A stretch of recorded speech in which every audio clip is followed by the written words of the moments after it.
Good evening, everyone, and time for your end of year 2012 silver semi-numismatic update. I wanted to make this video because this is the first year which I became serious about purchasing semi-numismatic coins. Before then, I just did your typical junk silver and silver eagles. Occasionally, I might buy one or two other coins just because I thought, what the hell. I also wanted to make this video to encourage other people to post videos online about their semi-numismatic coin findings. And I also wanted to make a point and do a hypothetical demonstration when it comes to the financial industry and why you should get out immediately. So let's go ahead with my demonstration. Before I show you what semi-numismatic coins I played, I want to, in a hypothetical demonstration, go ahead and purchase coins with this amount of cash. The reason why I am using this amount of cash right here is because this is how much cash you have left if you were to do a early withdrawal from your 401k. If you had $10,000 in your 401k and you wanted to withdraw it, you would have a 10% IRS tax, and along with that, you would also have a 10% early withdrawal fee. Now, this is important because this is where they like to scare you. The other day I saw on Silver Futurist's videos, he used the term peak fear, and I like that term a lot because that's what people like to do. They like to put fear into you and then scare you from doing things that you want to do, but you won't because they scared you. So I'm only going to show 3 coins that I did semi-numismatic plays this year for. This was my first year, so I didn't want to get crazy, but at the end of the video, you'll see that it worked out very nice, and I do plan on doing a lot more than 3 for 2013. I also want to make a comment for the haters out there, and no, I'm not talking about these haters that live in their mother's basement. I'm talking about these haters, and you know who you are. Whenever I'm done with my video, I want you to answer this question.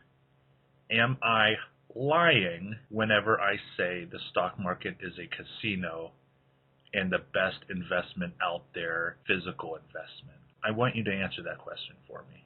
So let's move along. The first, and these are screenshots, so I want to show you that I am indeed putting my money where my mouth is. What you see here is 2-ounce Dragon Lunar Series coins, and whenever I purchase these coins, and if you see I blacked out a lot of information, and including the quantity, and like I said, the quantity isn't important because we are doing a hypothetical here of $8,000. We're going to split that $8,000 up 3 ways, and we're going to purchase these semi-numismatic coins. I purchased the 2-ounce Silver Australian Lunar Year of the Dragon coin for $69.18. Now, if we were going to check out what the prices on eBay are for this coin, you would be a little bit surprised. We have that this coin has been sold for $69.49. Now, these are screenshots, so I can't scroll down, but you could go on eBay and check this out yourself. You will also see that another coin, the same exact coin, sold for $90.03, $95 even. So we're going to go ahead and average that out. Now, when we do this, you'll see that we purchased 38 of these coins, which is actually 76 ounces of silver, for $2,628.84.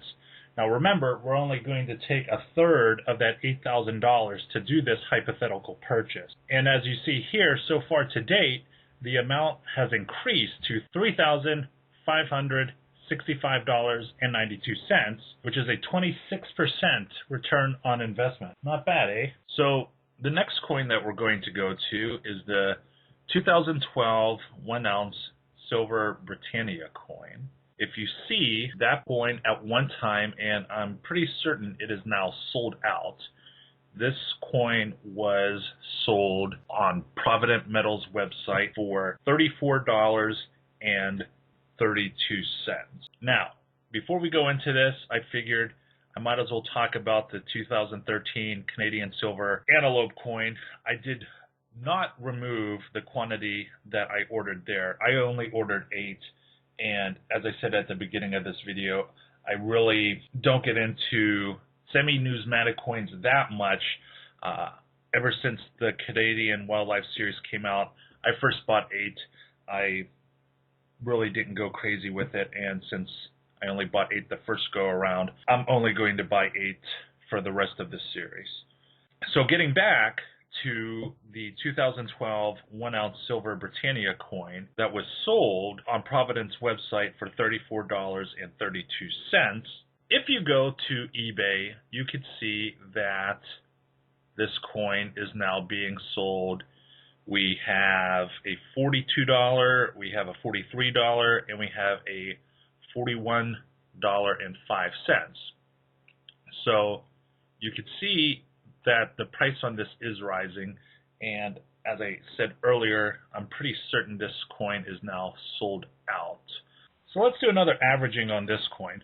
If we were to take a third of that $8,000 again and purchase 77 of these coins, you will see that we spent $2,642.64, and so far to date that price has increased to $3,235.54. So far we have made a 18% return on investment, and I look forward to this coin increasing in value during the next 1 to 3 years. Going over to the last coin, which was the best semi-numismatic play that I have, the Silver Bullet, Silver Shield, Debt and Death coin. Whenever I go over and pull up that order, you will see that this coin was purchased for $38.03. And keep in mind, as I said a few times already, we're going to hypothetically take that $8,000, put it into third, and then purchase these 3 coins at the times that I purchased them, and then see how the semi-numismatic play has turned out up until this point. So now, once again, we're going to go to eBay, and this is something that the silver community on YouTube should already be aware of. And whenever we pull that up, what do we see? Well, we see that this coin was sold for $79.99, $77.77, and $77 even. Now, when we purchased these 70 coins less than 3 months ago, keep in mind, they went for $2,662.10.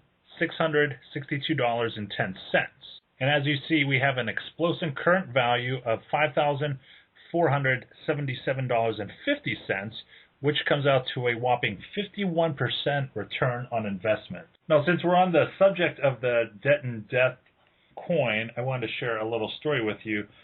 Earlier in the week, one of my clients at work came in and he wanted to pay a bill that he was given. And he paid this bill with a credit card that actually had a picture of him and his wife on his wedding day. It looked like it was a wedding photo that was superimposed onto a credit card. And I thought to myself, how appropriate. In sickness and health, till death do us part, in debt and death we trust. I thought that there was unfortunately, a appropriate connection there. Now, when we do a side-by-side comparison of this hypothetical $10,000 401k early withdrawal, and we put it up against what I just talked about, I want to ask you a question. Do you feel less uncomfortable when it comes to withdrawing your entire 401k? Let me ask you another question. Did I scare you into buying silver like some people on YouTube accuse other people of doing? Now, I want to go ahead and show 2 coins that I passed on, just to let you know what else I was looking at. The first one is the 2011 1-ounce silver Somalia African Elephant series. This coin is still available at Appnex for, I believe, just $2.99 over spot, which is a good thing. But since it's really not doing anything on eBay, I'm going to have to pass at this, which is unfortunate because I really think this is a sharp-looking coin. The only coins that I ever plan on paying a premium for other than the semi-numismatic coins, are the silver eagles. Unfortunately, there aren't too many dealers that will sell this to you at spot. Now, when I buy my junk silver, I have a dealer that gives me the spot price. So fortunately, I don't have to deal with any premiums when it comes to my junk silver. The next coin I'm going to show that I did not pick up, but should have, is the 2012 1-ounce silver Australian Kookaburra Dragon Privy. A few months ago, they were very cheap on this website, and now on eBay they are going significantly higher. Like I said earlier, this is my first year when it comes to seriously purchasing semi-numismatic coins, and at the time, purchasing a bird on a coin from another country that I had no interest in really wasn't something that I was into, which is unfortunate because I should have bought a lot of these. So now that I'm done going over my semi-numismatic plays for 2012, I want to ask the stackers out there these two questions. Are you buying silver at the lowest price possible? And the second question I'm going to ask you is, do you know how to sell your silver? I want you to think about the second question because, as I showed on eBay, these coins are going for a very high premium, but at the same time, eBay charges the crap out of you and you do not make as much of a margin as you may like. So I want to ask you, do you know how to sell your silver? I am not going to give you any help with this question because I know how to sell silver and I have no fees, taxes, or anything else deducted when I sell my silver. So I want to challenge you when it comes to asking you this question. So getting back to the haters and the wannabe haters out there, when you see headlines such as JP Morgan asking its staff to help pay them in a settlement, Apple and Facebook pump and dump schemes being played out in front of your face, talk about federal agents possibly seizing your personal 401k and pensions, and Blythe Masters, who arguably is one of the many culprits behind the '08 financial crisis, still defending her derivatives, I ask you, which do you feel more comfortable putting your Federal Reserve notes into? Well, I hope you enjoyed my semi-numismatic video. I'll probably maybe do one every 2 to 3 months just to let everybody know what I'm doing. And like I said, I really want to challenge some of the people out there, and you know who you are, to make similar videos so you can see how affordable it is to own one coin and how much of a profit you can make from selling that coin. I already have my eye out on a few plays for 2013. If you go to Provident Metals right now, you'll see that the 2013 1-ounce silver Britannia is available to buy, and on eBay it is going at a significantly higher premium. And we'll catch up with you later.